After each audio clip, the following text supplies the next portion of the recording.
Salamlar, vaxtınız xeyir olsun. Mən Adgözəl Lakşin, insan psixologiyası metodisti.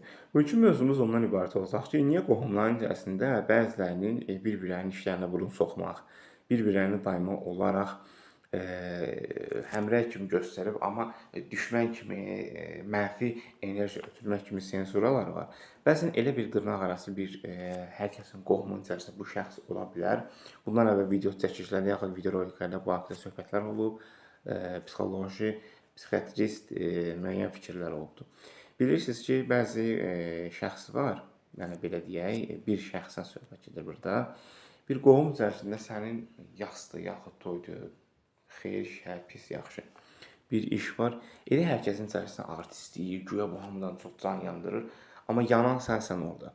Çünki hər kəs görür ki, sən tülküsən, artistlik edirsən kimi metafazaları açıq-aşkar qarşı tərəfdə sezənlər adamlar da olur. Yəni bunun içərisində 10 nəfər varsa, birinə sən tupoysan, sən malsan. O biriləri ən azından görəcək axı. Gör. Və nəticə etibarilə də bu şəxs çoxluğun içərisində daimi olaraq güya tövsiyələr falan, amma əksində sətir altı töhmətlər və adətən bu da nədən qaynaqlanır? Heç zaman bu kimi şəxs insanların həyatda heç bir müsbət nailiyyəti demək olar yoxdur. Ancaq mənfi nailiyyətdir. Ay, gic.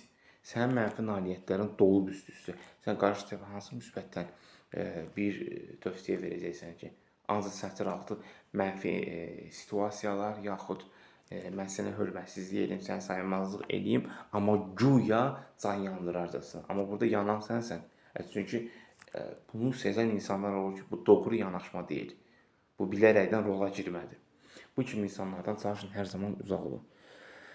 Seanslarımız əyani və onlayn şəkildə həyata keçirilir. Qoşulmaq istəyənlər şəxsi mesaj verməsin, məlumat verə bilərlər.